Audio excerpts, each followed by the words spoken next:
Hello प्यारे बच्चों, आज हम क्लास 8 कक्षा 8 भाषा भारती हिंदी विशिष्ट के पाठ 6 भक्ति के पद को पढ़ेंगे और समझेंगे।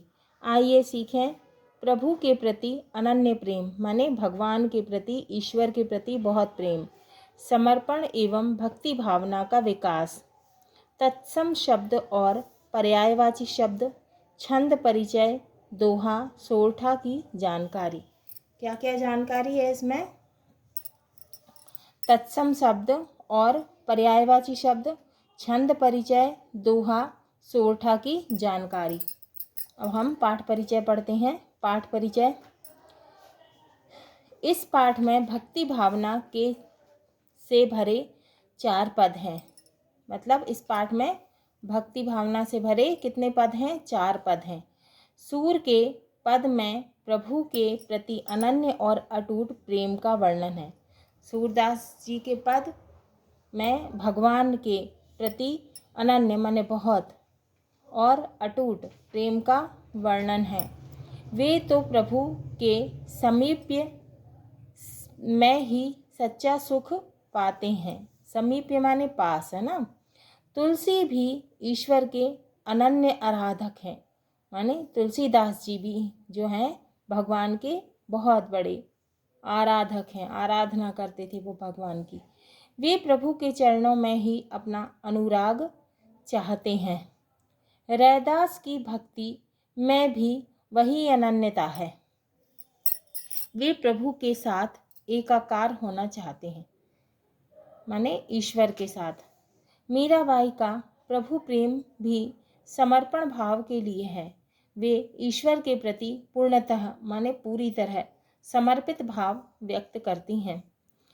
इस प्रकार इन चारों पदों में भक्ति भावना, ईश्वर की शरण में जाने का दृढ़ संकल्प, विनय, एकनिष्ठ प्रेम और समर्पण भाव का सरल चित्रण है। पहला सूर के पद है ना, सूरदास जी। मेरो मन अनंत कहाँ सुख पावे, जैसे उड़ी जहाज को पंछी फिर जहाज पर आवे। मेरो मन अनंत कहाँ सुख पावे, मेरो मन अनंत कहाँ सुख पावे। कमल नैन की छाड़ी महातम और देव को ध्यावे। परम गंग को छाड़ पिया सो दुर्मति कूप खनावे। मेरो मन अनंत कहाँ सुख पावे। जिहि मधुकर अम्बुज रस चाख्यो, क्यों करील फल भावे।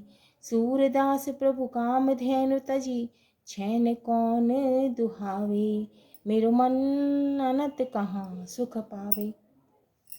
कमल नयन का अर्थ है कमल के समान नेत्र वाले, अर्थात श्री कृष्ण। नेत्र क्या? आंखें। नयन, नयन माने आंखें, है ना।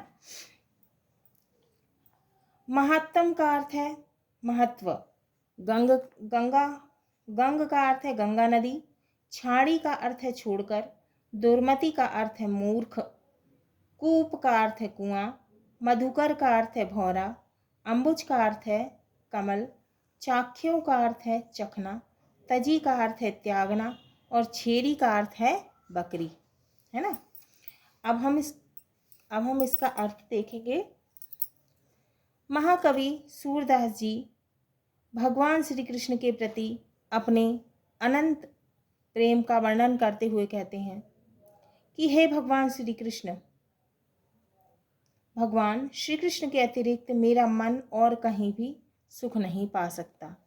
भगवान श्री कृष्ण के अतिरिक्त मेरा मन और कहीं भी सुख नहीं पा सकता।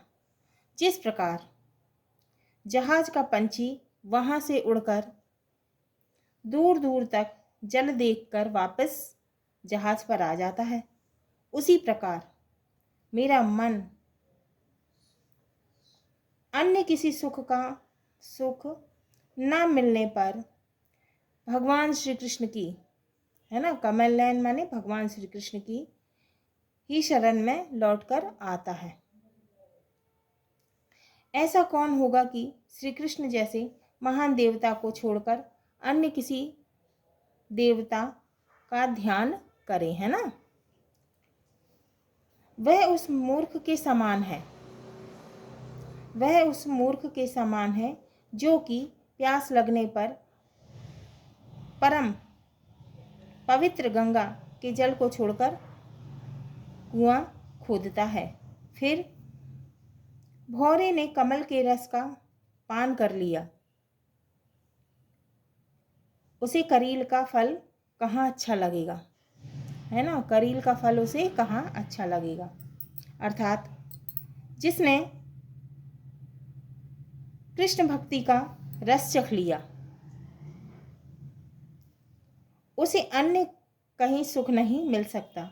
सूरदास जी कहते हैं कि भला कौन ऐसा होगा कि कामधेनु को छोड़कर बकरी, छेरी का अर्थ होता है बकरी, है ना, तो कामधेनु को छोड़कर बकरी को दुहने जाएगा।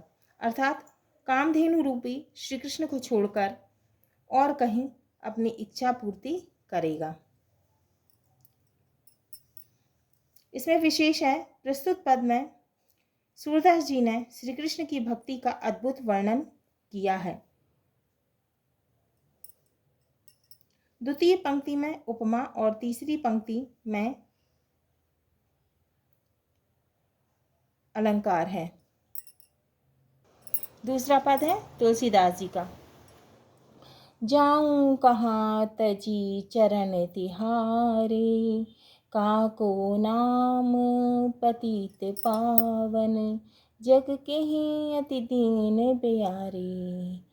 जाऊं कहाँ तजी चरण तिहारे, कौन देव बराय बिंद हित, हटि हटि अधम उधारे। खग मृग व्याघ पयान विटप जड़, जवन कवन सुत तारे।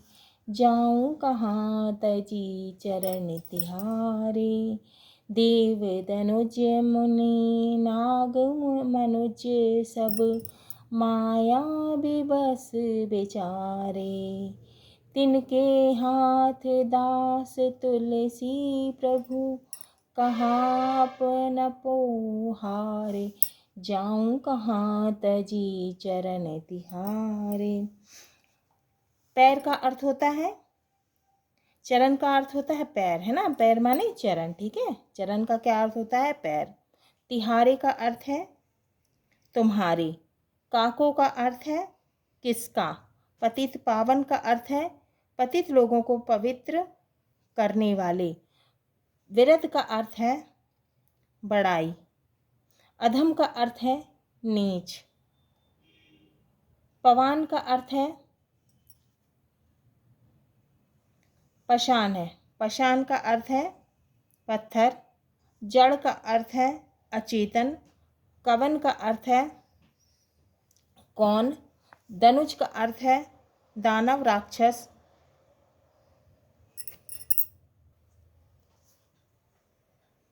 दनुज का अर्थ है राक्षस, है ना। बेबस का अर्थ है लाचार। खग का अर्थ है पक्षी। व्याघ्र का अर्थ है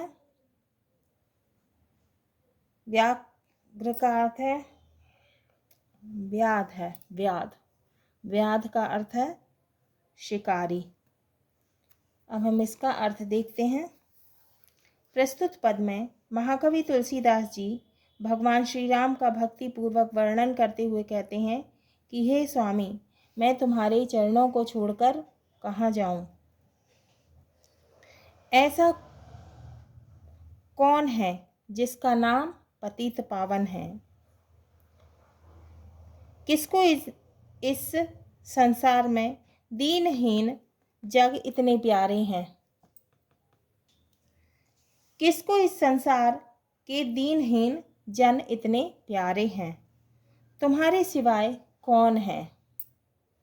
तुलसीदास जी कहते हैं कि तुम्हारे सिवा कौन देव है जिसने हठपूर्वक चुन चुनकर नीच प्राणियों का उद्धार किया। खग रूपी जटायु, मृग रूपी मारीची, व्याध शिकारी रूपी वाल्मीकि, पाषाण पत्थर बने अहिल्या, बिटप वृक्ष बने यमलार्जुन आदि न जाने कितने लोगों को तारा है, माने उद्धार किया है।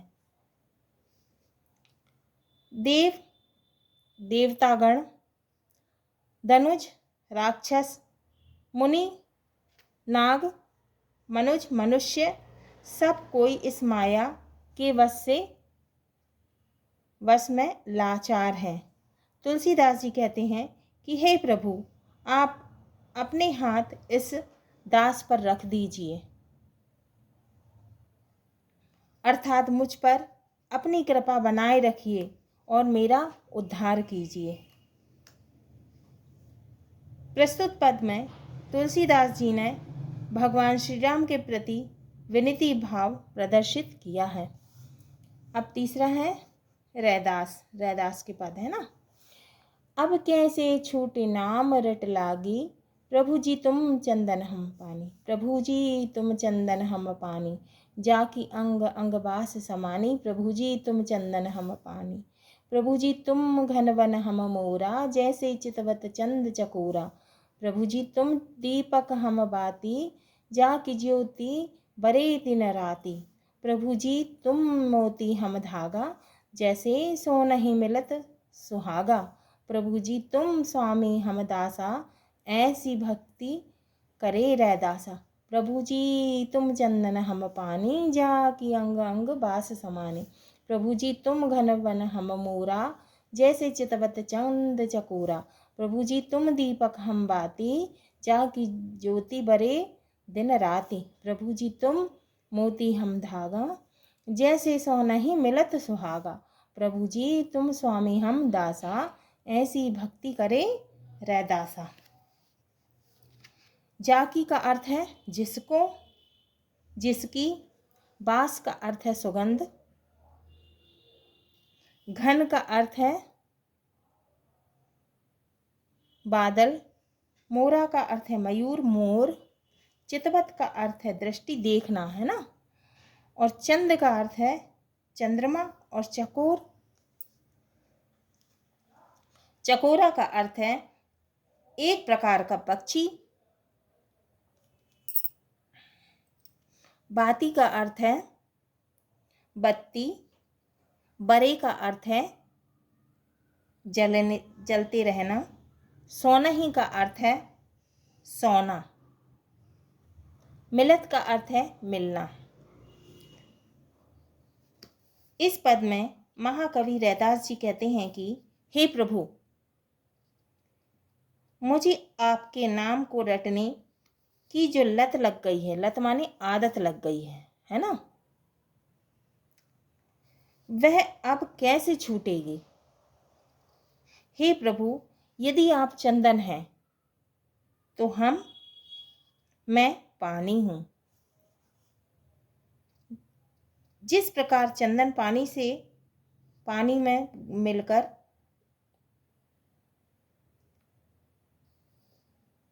घुल मिल जाता है, उसी प्रकार आप मेरे अंग प्रत्यंग में समा चुके हैं। हे प्रभु, यदि आप बादल हैं, बादल के समान हैं, तो मैं मोर हूं।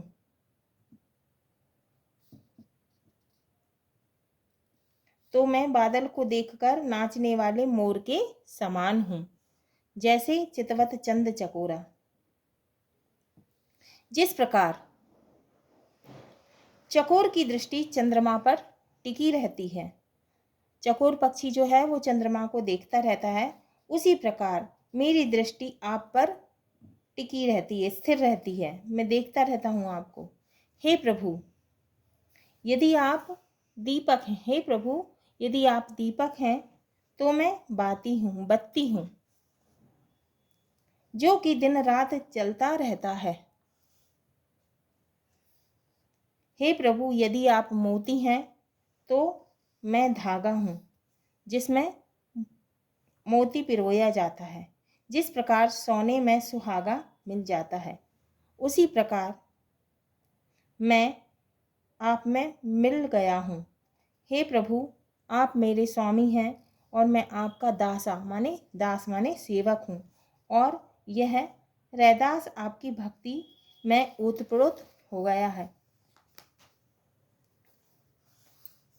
अब है मीराबाई, है ना।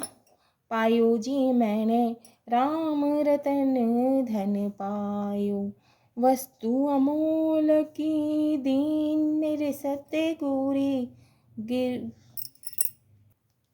वस्तु अमोलक दी मेरे सत्य गुरु, कृपा कर अपनायो।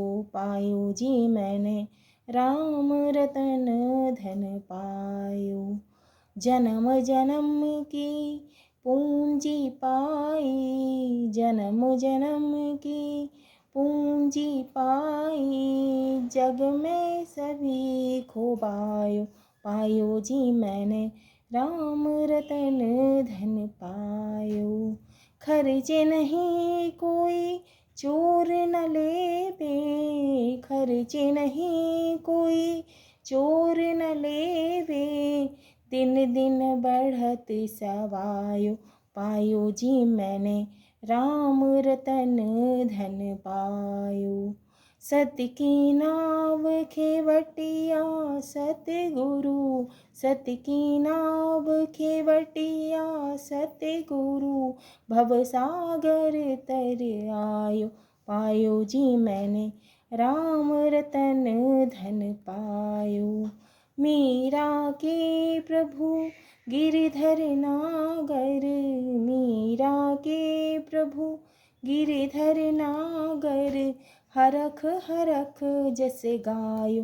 पायो जी मैंने राम रतन धन पायो। अब रतन का क्या अर्थ होता है? रतन का अर्थ है रत्न। अमोलक का अर्थ है अमूल्य, बहुमूल्य। सत्य का अर्थ है सत्य। खोबायो का अर्थ है खोना। खेवटिया का अर्थ है खेने वाला, नाविक। भव का अर्थ है संसार। हरख का अर्थ है हर्ष। यश का अर्थ है जोर। यश का अर्थ है जस का अर्थ है यश और जोर का अर्थ है जबरदस्ती। अब इसका अर्थ समझेंगे। इस पद में कवित्री मीराबाई कहती हैं कि उन्होंने राम रतन रूपी धन प्राप्त कर लिया है। क्या कह रही हैं? पायो जी मैंने राम रतन धन पायो। तो कह रही हैं कि मैंने राम रत्न रूपी धन पा लिया है।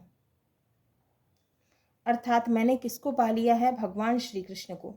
मेरे सतगुरु अर्थात श्री कृष्ण ने उन्हें भक्ति रूपी अनमोल वस्तु दी है। कृपा कर मुझे अपना लिया है। मैंने संसार की भौतिक चीज़ें, मोह माया, है ना, मोह माया आदि सब खोकर भक्ति रूपी जन्म जन्म की पूंजी पाली है। यह ऐसा धन है जिसे खर्च नहीं किया जा सकता और न कोई चुरा सकता है। ये भक्ति रूपी ऐसा धन है कि वो खर्च नहीं किया जा सकता और कोई चुरा भी नहीं सकता। यह धन दिन प्रतिदिन सबाया बढ़ता ही जाता है। सत्य की नाव, जिसके नाविक सतगुरु अर्थात श्री कृष्ण भगवान हैं, उस पर चढ़कर मैं इस संसार रूपी सागर को पार कर गई हूँ। मीराबाई कहती हैं कि उनके तो केवल प्रभु श्री कृष्ण जी हैं, जिसका वे हर्षपूर्वक यश गुणगान करती हैं। रैदास जी के पद एक बार और पढ़ते हैं। अब कैसे छूटी नाम रट लागी, प्रभु जी तुम चंदन हम पानी, जाकी अंग अंग बास समानी। प्रभु जी तुम चंदन हम पानी, प्रभु जी तुम घन वन हम मोरा, जैसे चितवत चंद चकोरा। प्रभु जी तुम घन वन हम मोरा, प्रभु जी तुम दीपक हम बाती, जाके ज्योति बरे दिन राति। प्रभु जी ये तुम दीपक हम बाती, प्रभु जी तुम मोती हम धागा, जैसे सो नहीं मिलत सुहागा। प्रभु जी तुम मोती हम धागा, प्रभु जी तुम स्वामी हम दासा, ऐसी भक्ति करे रैदासा। प्रभु जी तुम स्वामी हम दासा। इनका परिचय पढ़ते हैं। सूरदास।